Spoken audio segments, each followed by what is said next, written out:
ನಮಸ್ತೆ ಮಕ್ಕಳ, welcome back to my channel. Please like, share and subscribe my channel.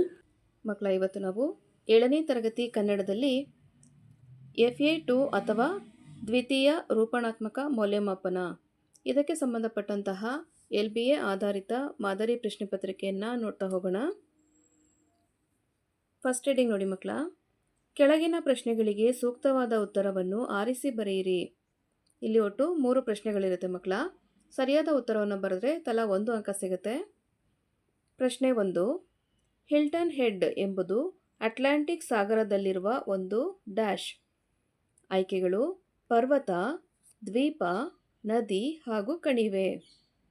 ಪ್ರಶ್ನೆ 2, ಮೈಲಾರ ಮಹದೇವ ಅವರು ಜನಿಸಿದ ಗ್ರಾಮ ಯಾವುದು? ಆಯ್ಕೆಗಳು: ಹೊಸರಿತ್ತಿ, ಹಾವೇರಿ, ಮೋಟೆಬೆನ್ನೂರು ಹಾಗೂ ಕಲಾದಗಿ. ಪ್ರಶ್ನೆ 3, ಭಾಗ್ಯದ ಬಳೆಗಾರ ಪದ್ಯವು ಸಾಹಿತ್ಯದ ಯಾವ ಪ್ರಕಾರಕ್ಕೆ ಸೇರಿದೆ? ಆಯ್ಕೆಗಳು: ವಚನ ಸಾಹಿತ್ಯ, ಜನಪದ ಗೀತೆ, ಆಧುನಿಕ ಕವಿತೆ ಹಾಗೂ ಕಥನ ಕವನ.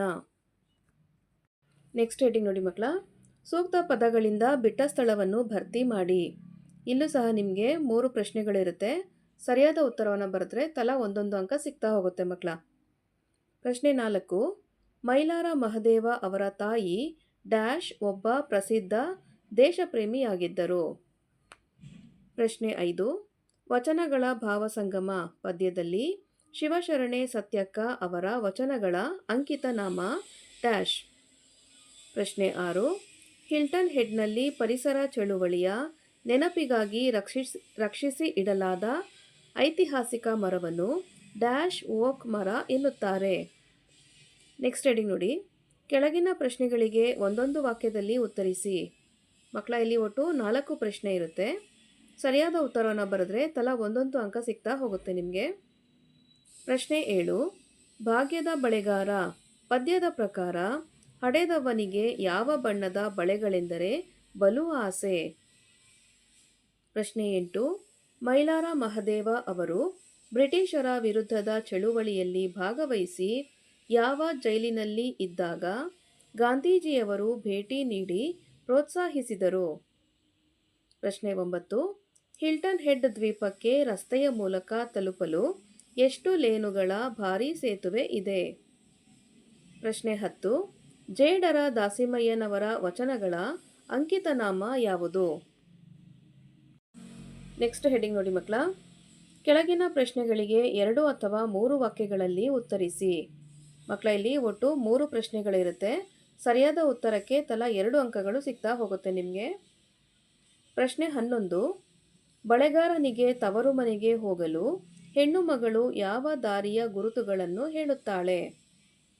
ಪ್ರಶ್ನೆ 12, ಮೈಲಾರ ಮಹದೇವ ಅವರು ಹೊಸರಿತ್ತಿ ಎಂಬಲ್ಲಿ ಬಲಿಯಾಗಲು ಕಾರಣವಾದ ಘಟನೆಯನ್ನು ಸಂಕ್ಷಿಪ್ತವಾಗಿ ಬರೆಯಿರಿ. ಪ್ರಶ್ನೆ 13, ಶಿವಶರಣೆ ಸತ್ಯಕ್ಕ ಅವರ ಪ್ರಕಾರ ಯಾರಿಗೆ ನರಕದ ಶಿಕ್ಷೆ ತಪ್ಪಿದ್ದಲ್ಲ? ನೆಕ್ಸ್ಟ್ ಹೆಡಿಂಗ್ ನೋಡಿ ಮಕ್ಕಳ, ಕೊಟ್ಟಿರುವ ವಾಕ್ಯಕ್ಕೆ ಸಂದರ್ಭ ಮತ್ತು ಸ್ವಾರಸ್ಯವನ್ನು ವಿವರಿಸಿ. ಮಕ್ಕಳ, ಇಲ್ಲಿ ಒಂದೇ ಪ್ರಶ್ನೆ ಇರುತ್ತೆ, 4 ಅಂಕದ ಪ್ರಶ್ನೆ ಆಗಿರುತ್ತೆ. ಪ್ರಶ್ನೆ 14, ಗೊತ್ತಿಲ್ಲ ಎನಗೆ ಗುರಿಯಿಲ್ಲ ಎಲೆಬಾಲೆ. ಮಕ್ಕಳ, ಈ ಸಂದರ್ಭವನ್ನು ವಿವರಿಸಬೇಕಾದ್ರೆ ನೀವು ಆಯ್ಕೆ ಅಂತ ಹೇಳಿ ಯಾವ ಪಾಠದಿಂದ ಆಯ್ಕೆ ಮಾಡಲಾಗಿದೆ ಅನ್ನೋದನ್ನು ಬರಿಬೇಕು. ಸಂದರ್ಭ, ಈ ಮಾತನ್ನು ಯಾವ ಸಂದರ್ಭದಲ್ಲಿ ಆಡ್ತಾರೆ ಅನ್ನೋದನ್ನು ಸಹ ಬರಿಬೇಕು. ಸ್ವಾರಸ್ಯವನ್ನು ಪರಿಪೂರ್ಣವಾಗಿ ಬರಿಬೇಕಾಗುತ್ತೆ ಮಕ್ಕಳ. ಆವಾಗ ಮಾತ್ರ ನಿಮಗೆ ಪರಿಪೂರ್ಣವಾದ 4 ಅಂಕಗಳು ಸಿಗುವಂತಹ ಅವಕಾಶ ಇರುತ್ತೆ. ಓಕೆನಾ ಮಕ್ಕಳ, ಇಲ್ಲಿಗೆ 7ನೇ ತರಗತಿ ಕನ್ನಡದಲ್ಲಿ FA2ಗೆ ಸಂಬಂಧಪಟ್ಟಂತಹ LBA ಆಧಾರಿತ ಮಾದರಿ ಪ್ರಶ್ನೆ ಪತ್ರಿಕೆ ಮುಕ್ತಾಯಗೊಂಡಿದೆ.